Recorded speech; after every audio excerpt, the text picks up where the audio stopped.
Hi everyone, I'm Dr. Anupriya and welcome to my YouTube channel Med Talks with Anu. So ഇന്ന് നമ്മൾ discuss ചെയ്യാൻ പോകുന്ന topic എന്ന് പറയുന്നത് ഡിഫറെൻറ്റ് കോമ്പിനേഷൻസ് ഓഫ് ഫുഡാണ്. അപ്പോൾ കോമ്പിനേഷൻ ഓഫ് ഫുഡ് എന്ന് പറയുമ്പോൾ നമ്മൾ മലയാളികൾ എപ്പോഴും കോമ്പിനേഷൻ ഓഫ് ഫുഡ് ട്രൈ ചെയ്യുന്ന ആൾക്കാരാണ് അല്ലേ. ഡിഫറെൻ്റ് ആയിട്ടുള്ള കോമ്പിനേഷൻസ്. ഇപ്പം ഫോർ എക്സാമ്പിൾ മോർണിംഗ് ആണെന്നുണ്ടെങ്കിൽ നമ്മൾ ബ്രേക്ക്ഫാസ്റ്റിന് പുട്ടാണെന്നുണ്ടെങ്കിൽ അതിനെന്തെങ്കിലും ഒരു കറി അല്ലേ, കടലക്കറി, ഗ്രീൻ പീസ് കറി, അല്ലാന്നുണ്ടെങ്കിൽ ചെറുപയർ കറി, വേറെ എന്തെങ്കിലും ഒരു സ്റ്റ്യൂ, അങ്ങനെയായിരിക്കും നമ്മൾ ഫുഡ് കഴിക്കുന്നുണ്ടാവുക. ഇനി ലഞ്ച് ആണെന്നുണ്ടെങ്കിൽ നമ്മൾ ചോറിൻ്റെ കൂടെ സാമ്പാറോ അല്ലെങ്കിൽ ചിക്കൻ കറിയോ മീൻ കറിയോ തൈരോ അങ്ങനെ എന്തെങ്കിലും ഒരു കോമ്പിനേഷൻ ആയിട്ടായിരിക്കും നമ്മൾ കഴിക്കുന്നുണ്ടാവുക. അപ്പം ഡിഫറെൻ്റ് ആയിട്ടുള്ള കോമ്പിനേഷൻസ് ട്രൈ ചെയ്യുക എന്നുള്ളത് നമ്മുടെ ഒരു ഇഷ്ടമുള്ള ഒരു കാര്യമാണ് അല്ലേ. ആൻഡ് ചില ആൾക്കാർക്ക് ഡിഫറെൻ്റ് ആയിട്ടുള്ള കോമ്പിനേഷൻസ് ട്രൈ ചെയ്യുമ്പോഴും അവർ ഇത് കഴിക്കാൻ പാടുണ്ടോ അല്ലെങ്കിൽ ഇത് കഴിച്ചു കഴിഞ്ഞാൽ എന്തെങ്കിലും ബുദ്ധിമുട്ടുണ്ടാവോ എന്നൊക്കെ ചിന്തിക്കുന്ന ചില കോമ്പിനേഷൻസ് ഉണ്ട്. നിങ്ങൾക്ക് അറിയായിരിക്കും, ഞാൻ പറയാതെ തന്നെ നിങ്ങൾക്ക് അറിയായിരിക്കും. ഫോർ എക്സാമ്പിൾ ഇപ്പോൾ തൈരിൻ്റെ കൂടെ ചിക്കൻ കഴിക്കാൻ പാടില്ല. തൈരിൻ്റെ കൂടെ ചിക്കൻ കഴിക്കാൻ പാടില്ല എന്നുള്ളൊരു കോൺസെപ്റ്റ് കുറേ ആൾക്കാർക്ക് ഇടയിലുണ്ട് അല്ലേ. ആൻഡ് തൈരും മീനും കഴിക്കാൻ പാടില്ല, അല്ലാന്നുണ്ടെങ്കിൽ പാലും മീനും കഴിക്കാൻ പാടില്ല. ഇങ്ങനെ ഡിഫറെൻ്റ് ആയിട്ടുള്ള കോമ്പിനേഷൻസ്. അല്ലാന്നുണ്ടെങ്കിൽ ഫ്രൂട്ട്സും പാലും കൂടെ കഴിക്കാൻ പാടില്ല, അങ്ങനെയൊക്കെ ഉണ്ടാവും അല്ലേ. നമ്മൾ ഈ മാംഗോ മിൽക്ക് ഷേക്കൊക്കെ അടിക്കുന്ന സമയത്ത് അതൊരു കോൺട്രവേഴ്സിയാണ് അല്ലേ. ശരിക്കും പറഞ്ഞു കഴിഞ്ഞാൽ എന്താ, ഫ്രൂട്ട്സും എസ്പെഷ്യലി പുളിയുള്ള ഫ്രൂട്ട്സും പാലും കൂടെ ഒരു കോമ്പിനേഷൻ ശരിയല്ല എന്ന് അങ്ങനെയൊക്കെ ഉണ്ടാവും അല്ലേ. അങ്ങനെയൊക്കെ നിങ്ങൾ കേട്ടിട്ടുണ്ടാവും. അപ്പം ഡിഫറെൻ്റ് ആയിട്ടുള്ള കോമ്പിനേഷൻസ് എല്ലാം നമുക്ക് ട്രൈ ചെയ്യാൻ പാടുണ്ടോ, അല്ലെങ്കിൽ വേറെ ഏതെങ്കിലുമൊക്കെ കോമ്പിനേഷൻസ് ട്രൈ ചെയ്ത് കഴിഞ്ഞ് കഴിഞ്ഞാൽ അതൊരു നമുക്കൊരു അൺകംഫർട്ടബിൾ ആയിട്ടുള്ള അല്ലെങ്കിൽ നമ്മുടെ ബോഡിക്ക് അത് കംഫർട്ടബിൾ അല്ലാത്ത രീതിയിൽ എന്തെങ്കിലും ഒരു കോമ്പൗണ്ട് ഫോം ചെയ്തിട്ട് നമുക്കത് എന്തെങ്കിലും ബുദ്ധിമുട്ടുണ്ടാക്കുമെന്നൊക്കെ നിങ്ങൾക്ക് കൺഫ്യൂഷൻ ഉണ്ടാവുമായിരിക്കും അല്ലേ. സോ ഇതിൽ നിങ്ങൾ കേട്ടിട്ടുള്ളതിൽ മെയിൻ ആയിട്ടുള്ള ഒരു എക്സാമ്പിൾ ആയിരിക്കും ചിക്കനും കേടും അല്ലേ. തൈരും ചിക്കനും കഴിക്കാൻ പാടില്ല എന്നുള്ളത് എല്ലാ ആൾക്കാരുടെ ഇടയിലും അറിഞ്ഞിരിക്കുന്ന ഒരു കാര്യമാണ് അല്ലേ. പക്ഷേ ഇങ്ങനെ പറയുമ്പോഴും ഇതിന് എന്തെങ്കിലും ഒരു അടിസ്ഥാനം ഉണ്ടോ? ശരിക്കും തൈരും ചിക്കനും കഴിക്കാൻ പാടില്ല എന്ന് പറയുന്നതിൽ എന്തെങ്കിലും കഴമ്പുണ്ടോ എന്നുള്ളതാണ്. ആക്ച്വലി നമ്മൾ ഇപ്പോഴത്തെ ഒരു റെസിപ്പി, നമ്മൾ ഉണ്ടാക്കുന്ന റെസിപ്പീസിലെല്ലാം നമ്മൾ ചിക്കൻ ഉണ്ടാക്കുന്നുണ്ടെന്നുണ്ടെങ്കിൽ നമ്മൾ തൈരൊരു മേജർ ഇൻഗ്രീഡിയൻ്റ് ആയിട്ട് ആഡ് ചെയ്യാറുണ്ട് അല്ലേ. ചിക്കൻ കറിയിലൊക്കെ ചിക്കൻ ഒന്ന് സോഫ്റ്റ് ആയി കിട്ടാനൊക്കെ നമ്മൾ കൂടുതലായിട്ട് യൂസ് ചെയ്യുന്നൊരു സാധനമാണ് തൈര്. അപ്പം അങ്ങനെ നിലനിൽക്കുകയാണ് നമ്മൾ പറയുന്നത് തൈരും ചിക്കനും കൂടെ കഴിക്കാൻ പാടില്ല എന്ന്.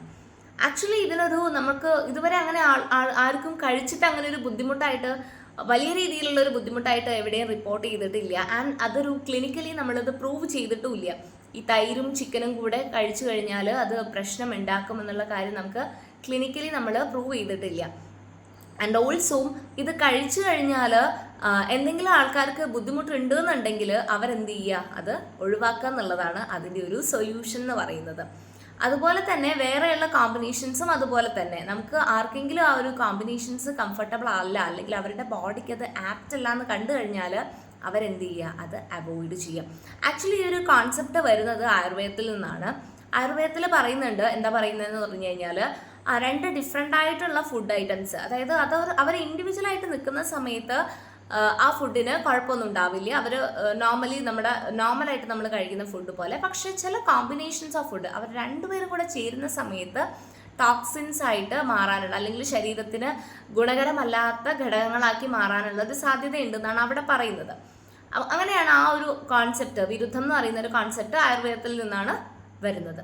സോ പക്ഷേ ചില ആൾക്കാർക്ക് ഇത് ഹാംഫുൾ ആയിട്ട്, അല്ലെങ്കിൽ അവരുടെ ബോഡി അത് സ്വീകരിക്കാത്ത ചില കേസസും ഉണ്ട്. ചില ആൾക്കാർക്ക് ഇങ്ങനത്തെ കോമ്പിനേഷൻസ് ഒക്കെ കഴിക്കുന്ന സമയത്ത് എന്തെങ്കിലും ഒരു വയറിനൊരു ഗൗരവം പോലെ, ഒരു ഗുരുത്വം തോന്നുക, അല്ലെങ്കിൽ അവർക്കൊരു ബുദ്ധിമുട്ട് പോലെയൊക്കെ തോന്നുക, വയറ്റിൽ നിന്ന് പോകാത്ത പ്രശ്നമോ അങ്ങനെയൊക്കെ ആയിട്ട് ചില സമയങ്ങളിൽ ചില ആൾക്കാർക്ക് ഇത് കാണിക്കാറുണ്ട്. പക്ഷേ എല്ലാ ആൾക്കാർക്കും ഇതൊരു പ്രശ്നമായിട്ട് ഇതുവരെ, വലിയൊരു രീതിയിലുള്ളൊരു പ്രശ്നമായിട്ട് ഇതുവരെ അത് കണക്കാക്കിയിട്ടില്ല ഇങ്ങനത്തെ കോമ്പിനേഷൻസ് ട്രൈ ചെയ്യുന്നതിലൂടെ.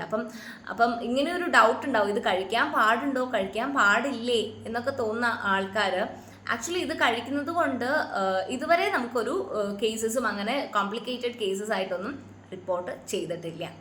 പിന്നെന്ന് പറയുന്നത് ഇതൊന്നും മാത്രമല്ല, ഏതൊരു കാര്യവും അങ്ങനെയാണ്. എല്ലാ ആൾക്കാരുടെ ശരീരവും ഒരുപോലെയല്ല, എല്ലാ ആൾക്കാർക്കും എല്ലാ സാധനങ്ങളും ഇഷ്ടപ്പെടണമെന്നില്ല, അവരുടെ ശരീരത്തിനും ഇഷ്ടപ്പെടണമെന്നില്ല, അവരുടെ മനസ്സിനും ഇഷ്ടപ്പെടണമെന്നില്ല. നമ്മൾ എന്തുകൊണ്ട് അലുവയും മത്തിക്കറിയും എന്ന് പറയാറുണ്ട് അല്ലേ? അലുവയും മത്തിക്കറിയും എന്ന് പറയുന്ന ഒരു കോമ്പിനേഷൻ എങ്ങനെയിരിക്കും?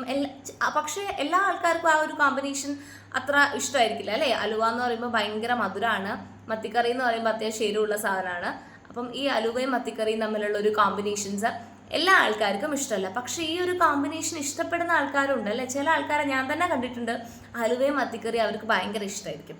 സോ ഡിഫറെൻ്റ് ആയിട്ടുള്ള ആൾക്കാരുടെ ടേസ്റ്റ് ഡിഫറെൻ്റ് ആണ്, അവരുടെ ശരീരം ഡിഫറെൻ്റ് ആണ്.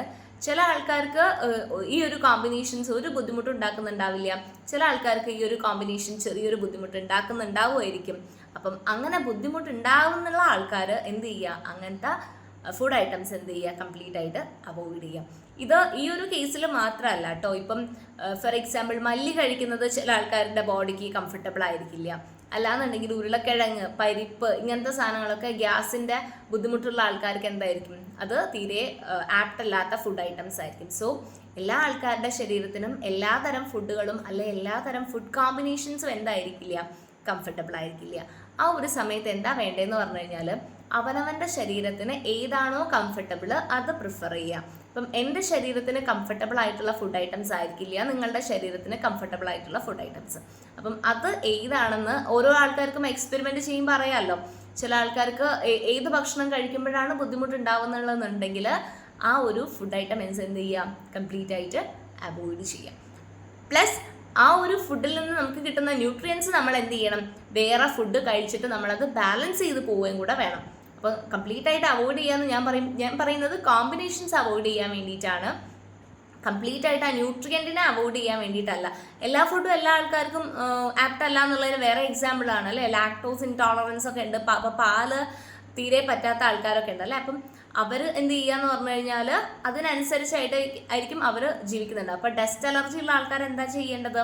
ഡസ്റ്റ് അലർജി ഉള്ള ആൾക്കാരെ ഡസ്റ്റ് ഉള്ള അറ്റ്മോസ്ഫിയറിൽ നിന്ന് മാറി നിൽക്കുക. ഡസ്റ്റ് അവർക്ക് അലർജി ആണെന്ന് കണ്ടിട്ട് അവരത് കഴിക്കാതിരിക്കുക, അല്ലെങ്കിൽ ആ ഒരു അറ്റ്മോസ്ഫിയറിൽ പോവാതിരിക്കുക.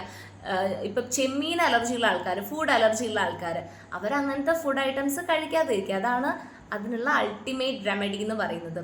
സോ ഇതാണ് മെയിനായിട്ട് ഞാൻ ഉദ്ദേശിച്ചത്. തൈരും ചിക്കൻ്റെ ഒരു കോമ്പിനേഷനാണ്. അത് ഹാംഫുൾ ആയിട്ടുള്ള കാര്യമായിട്ട് ആർക്കും എന്ത് ചെയ്തിട്ടില്ല, ഇതുവരെ നമ്മൾ റിപ്പോർട്ട് ചെയ്തിട്ടില്ല. അവനവൻ്റെ ശരീരം നോക്കിയിട്ട് എന്ത് ചെയ്യാം, ഓരോ ആൾക്കാരും അവരവരുടെ ഫുഡ് പ്രിഫർ ചെയ്യുക. സോ ഇത്രയാണ് ഇന്ന് പറയാനുള്ളത്. മനസ്സിലായി എന്ന് വിചാരിക്കുന്നു. താങ്ക്